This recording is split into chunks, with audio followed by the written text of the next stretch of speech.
Hi everybody, this is Dave Van Knapp, and I want to tell you about a couple changes that I made to my dividend growth portfolio. Right after I made my dividend reinvestment for May on Wednesday, May 18th, a different opportunity opened up. That led me to make a couple changes to my dividend growth portfolio. I made 2 buys and 2 sells. Here's what happened. Right while I was recording the video about the dividend reinvestment, the market was crashing. The market fell about 6% that day, May 18th, and some stocks, of course, fell much more than that. The mini crash, on top of the market's general negativity all year, created some buying opportunities that simply hadn't been there before. If you've been following my monthly dividend growth portfolio reports, you know that I have been focusing on my smaller positions, meaning those under 3% of the portfolio. I've been looking to consolidate or eliminate the weaker ones and move the money into stocks that seem either to have better futures or to fit my goals better. So I decided to sell 2 stocks, closing both positions, and redeploy the money from the sales. Here's what I decided to sell. I follow a business plan for this portfolio, and it contains selling guidelines that I've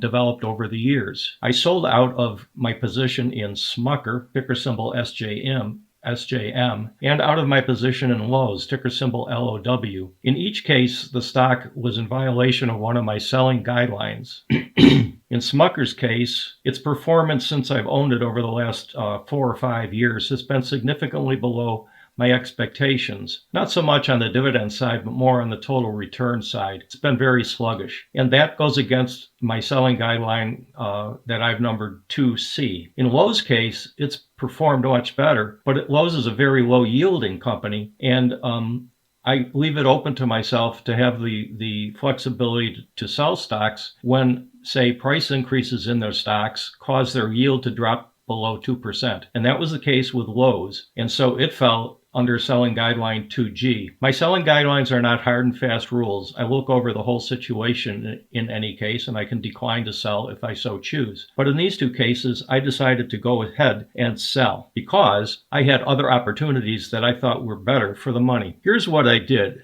I executed my sell decisions on the very next day, Thursday, May 19th. I sold out of Smucker and Lowe's as shown on this chart, sold out all shares. I got $1,895 for selling my dollars for selling my position in Smucker's and $2,400 for selling my position in Lowe's for a net cash inflow into my portfolio of $4,368. In the far right column, you can see what it cost me. It cost me dividend expectations. In Smucker's case, $51 a year, and in Lowe's case, $41 a year, for a total of $92 loss of annual dividends. Keep that number in mind as we go through the rest of the video. Now here's the stock that I had my eye on buying. It's an investment asset management giant called Blackrock, ticker symbol BLK. Blackrock is the world's largest investment manager with $10 trillion in assets under management. It provides services and products to institutional,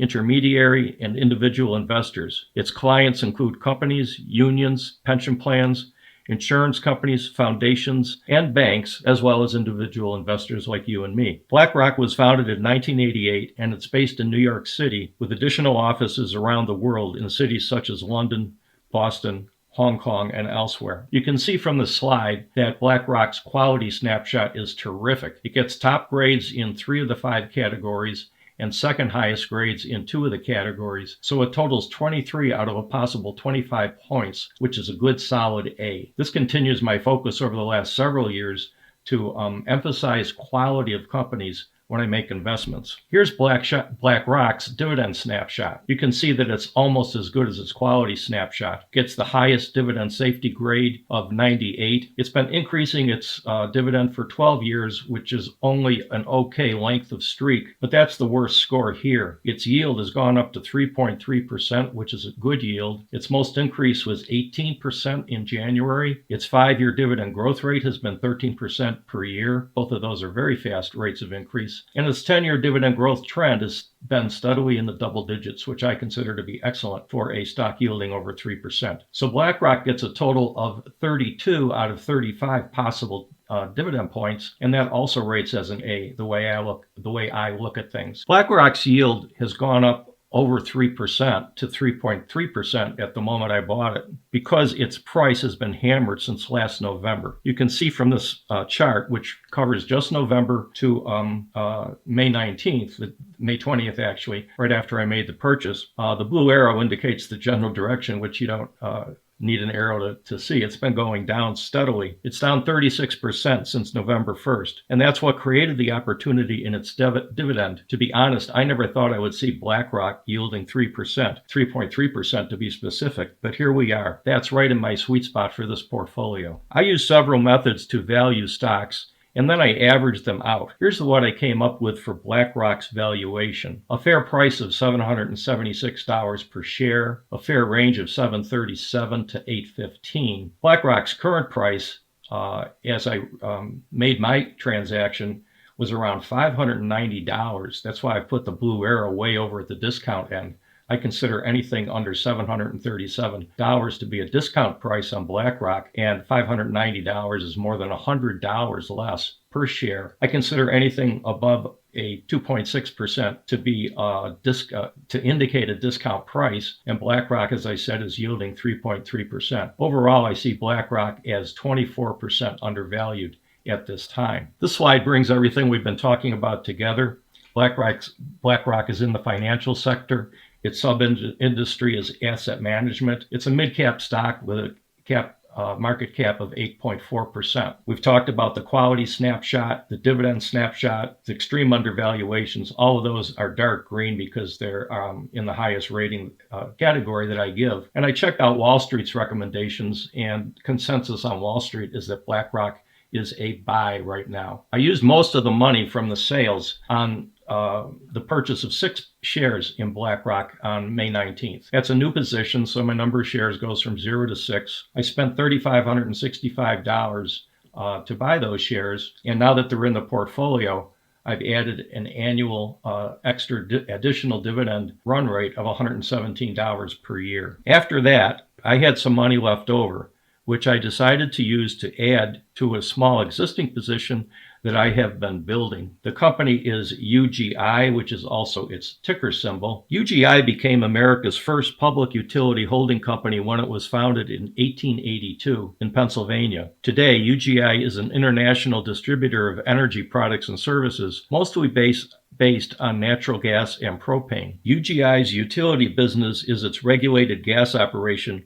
that serves nearly 1 million customers throughout Pennsylvania and West Virginia. But that only brings in 20% of UGI's revenue. The largest portion of its business involves propane distribution throughout Europe and the United States, collectively accounting for more than half of UGI's revenue. In the U.S., it sells propane under the AmeriGas brand name, which you may well be familiar with. Unlike its gas utility, the propane businesses are not regulated, so they can experience volatility due to changes in weather and economic activity. UGI has a strong dividend record that we'll get to. It's paid a dividend without interruption since 1885 and increased it every year since 1988. Its value line safety grade is the second highest. Value line does not give a real high financial strength grade to UGI. It's a B++, which is their 4th highest grade. UGI has a investment grade credit rating from Fitch, and if you look to the Simply Safe Dividend safety grade, it gets the highest score that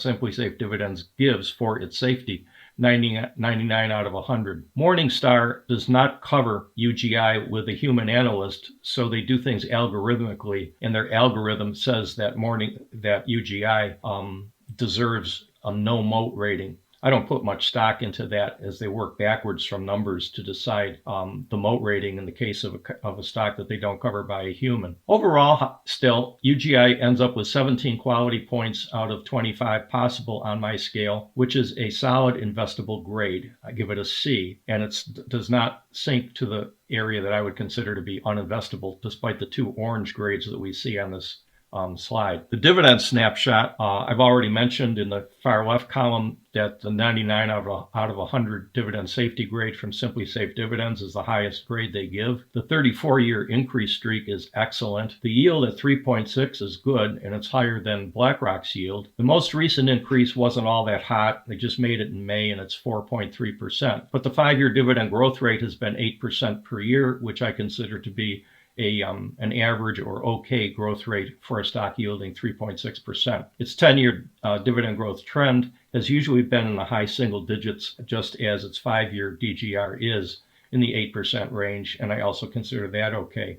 Overall, when I add up the points for the various categories, UGI merits 27 points out of the maximum 35, which for me falls into the B range and rates as an above average dividend snapshot score. Like Blackrock, UGI is quite undervalued at this time. I calculate a fair price of $51 for UGI, and it's actually selling at around $40. That's caused its yield to jump well above the fair yield of 3.0%, and overall I consider UGI to be 22% undervalued. Here's the complete view of UGI. It's classified as a utility, even though so much of its revenue comes from a non-regulated utility propane business, sub-industry gas utilities. UGI is also a mid-cap stock. It actually has the exact same market capitalization as Blackrock at $8.4 billion. And then across the bottom, we see things that we've already talked about: the quality snapshot of C, the dividend snapshot of B, the extreme undervaluation, 22% undervalued. Wall Street doesn't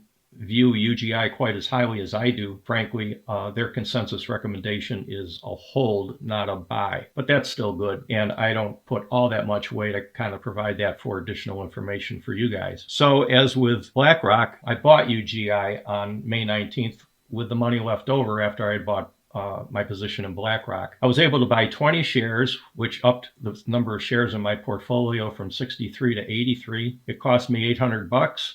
And I added $29 in dividends by making that purchase. And now if we move on to complete the summary of all of the stuff that I did on May 19th, the top two lines, Smucker and Lowe's, you already saw. I displayed them previously. Now I've added the bottom part of the slide where I show stocks purchased. And as I said, I purchased Blackrock as a new position, UGI as an addition to an existing position. I spent $3,500 on the Blackrock purchase, $800 on the UGI purchase. So overall, it was all but a flat, dead flat exchange. I ended up spending only $4 more than I took in from my sales, and I had a few bucks sitting in the portfolio, and so that was easily covered. If you look in the right-hand column, you see the payoff in the dividend growth rate from the two purchases I made.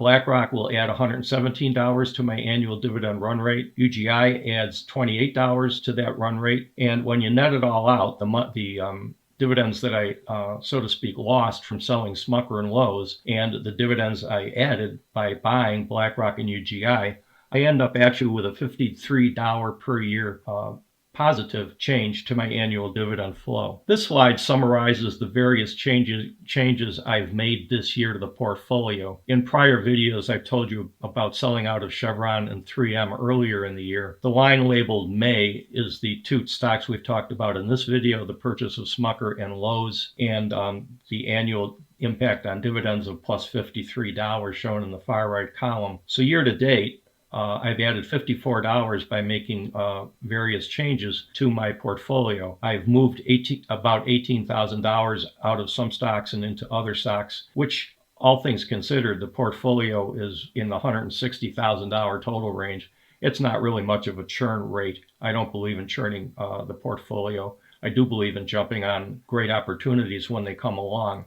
And that's what I did here. So finally, here's the headline numbers from my dividend growth portfolio. These numbers are as of the end of the day on May 19th when I made the changes that we've talked about here. The portfolio total value is $167,000, which is up 5% from a year ago, although it's down about 6% this year. The number of positions has gone down by one, and that happened right with what we've talked about in this video. I sold two stocks. I only purchased one new one, so I actually lowered the number of positions from 31 to 30. Because of the drop in price, the yield on the whole portfolio has crept up to 3.4%. That's the highest it's been in many months. My annual dividend run rate has climbed to $5,655 per year, which is a new record high yield on cost of 12.1%. And not to beat a dead horse, but I always like to make sure you know what that means. That means that I am collecting every year in dividends an amount equivalent to 12.1% of what I spent to start the portfolio back in 2008. And the bottom line, so far this year, through the first of the month, I've collected $1,731.